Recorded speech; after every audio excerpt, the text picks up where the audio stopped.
was never going to be a men's physique. Didn't have much of an off season. I like his physique better. I'm always very energetic. I will have to put me as one of the greatest. Mr. Olympia was won by the back. You know, but women's fitness division is definitely the most, extreme or the most like intense. If you really think about it, right, it's basically like, it's like gymnastics mixed with, bodybuilding, fitness. You know what I'm saying? Like it's like, you know what I mean? It's completely different from anything else. So what you do is absolutely insane. Like, it's completely different. You can't even compare. Like, extreme wise, like if you look at even men's open bodybuilding, it's beyond all that. You know what I mean?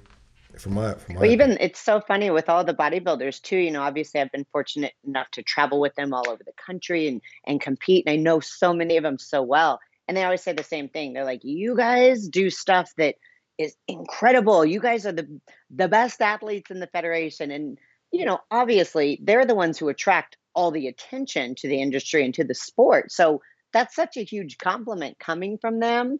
But yeah, I mean, obviously we do an extreme amount. And just think about doing a push-up or a jump and you're 6 feet off the ground and you got to land. And we don't get to practice on pads all the time. And sure, on stage, we don't always have a cushion and you're depleted and you're lean and you've got to practice this routine as you're cutting. So that's what makes it hard is it's not just show day. It's trying to make sure you're not injured up to show day because you got to practice over and over and over and your body's tired and you're fatigued, low on calories. As you get leaner, your body doesn't have that cushion. So injuries happen all the time.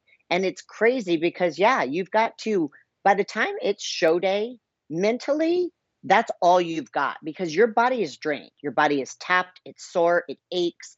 It's not a matter of being able to physically push. I 100% say it's mental. Like your body could be tapped out, but mentally, if you're there, you're fine. You've just got to know how to tap into that mindset. And it took me a few years, honestly, in my pro career before I got there. And a lot of the athletes I coach now, I'm like, you're just not there. You need to get mentally strong so that it doesn't matter what's thrown at you on show day, you'll handle it. You'll fine. You won't let it shake you. It doesn't even phase you. And that's how you know you're ready. That's how you know you're ready to take that title. You're at the elite level when nothing can phase you. How did you develop that? How did you develop that mental strength? Is it something that you think you were born with, like a talent, or is it something that you actually worked on? Definitely wasn't born with that. I attribute it to a lot of the stuff that's just happened in life growing up and trying to overcome. I mean, gosh, early in my career, I was called the comeback kid because I just kept getting hit with just bad luck or injuries or whatever. And I was always fueled by people who said I couldn't. And that's what motivated me. And I just wanted to prove people wrong. So that's how I started tapping into, having a strong mindset and staying focused on the goal and just putting aside all the noise from anyone else. It was to prove people wrong. But then it started to become, I need to do this to prove to others that they can do it. And it became more of a positive thing because then I felt like I was truly helping. I was helping people realize, okay, my situation's bad, but there is a good outcome. Or maybe it's not as bad as I think it is, and I'm being a baby and I'm having a pity party for myself. So I wanted to help people kind of experience what I had. And so then it transitioned from proving others wrong to proving to others that it can be done. For example, when I broke my neck, there was tons of, blogs and forums, and I was just trying to find somebody who had a similar story, who had a surgery and came back and was still athletic, not even at their top of their game.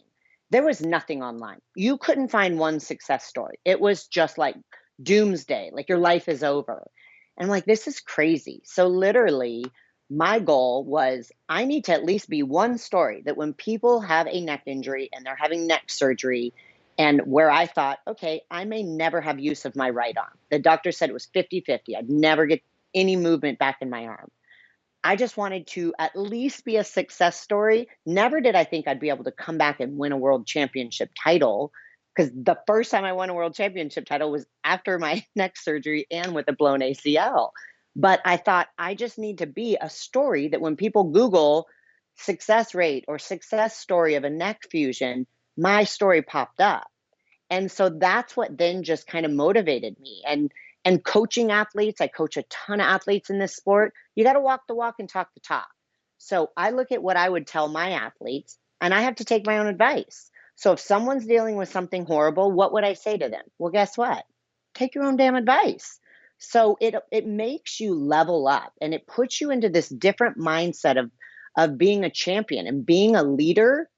And granted, it's some of the stuff like competing on a broken leg or a broken neck is maybe not the best advice for everybody.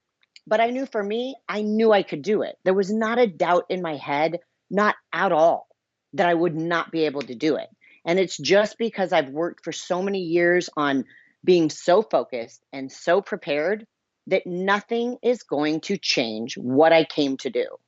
But it has taken a while to do. But that's where I started really leveling up my game as an athlete, where I really started placing high at Arnold and Olympia.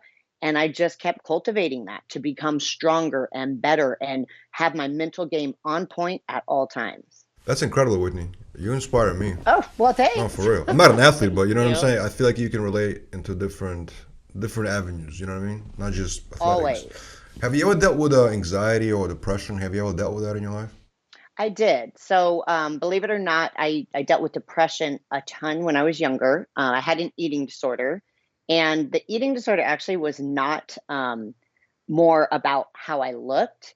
It became because I was an athlete. So I was a track athlete, and there was a meet that I had, and I felt sick. I think I had the stomach flu. Long story short, I ended up throwing up because I didn't feel well before the meet.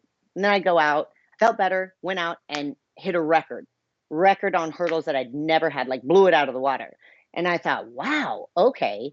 So sadly, that started this course of becoming bulimic, which then after a year turned into, oh, this is something people do to make sure they stay skinny and look good.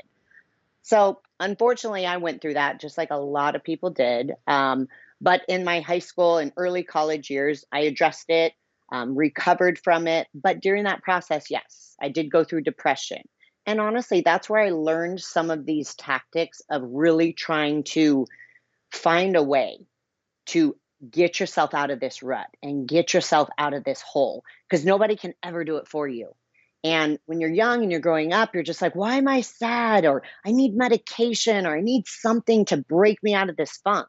That's all band-aids, unless you commit to making yourself better, unless you commit to being tired of this life or being tired of being sad and depressed, it's really difficult for you to ever get out of it. Now, it's easier said than done on this side. Someone who's dealing with deep depression, I don't care what you have to do to get out of it, if it's medication, if it's family, friends, if whatever your outlet, get those people to help you. But once you start coming out of it, a lot of it falls on you to follow through and to get through it. So I do have depression is in my family. So I also know that's kind of always in the back of my head. And because of that, I always try to be ultra positive. Always trying to find the silver lining and not trying to ever allow myself to have a victim mentality or a poor me. No, life's too short for that, and you've got to be able to take a look at yourself and go, all right, well, I've got a lot of great things in my life. Am I utilizing it? Am I appreciating actually what I have, or am I just focusing on what I don't have? And so I started adopting this mentality of, I call it H2G2. And it's this motto that I actually speak about it a lot. And it's develop your mindset to always be in the mindset of, I don't have to, I get to. And that parlays for business, relationships, with my children, with working out, with competing. Nobody's forcing me to do anything. But if I'm not appreciating the fact that I get to, then I'm totally missing something huge. People say, oh, I have to go to the gym. No, you don't. No one's making you go to the gym, but you have a goal. So you get to go to the gym. Why? Because you are healthy enough and you have the financial ability to travel the world and compete. You are You have a car and you can drive to the gym. So you don't have to do anything, you get to. So I've started trying to always live that vocal voice, because saying it is different. And it's like whenever I say it, a lot of people are like, "Oh yeah, I say I have to all the time." And I still do it all the time too. "Oh, I have to go pick up my kid."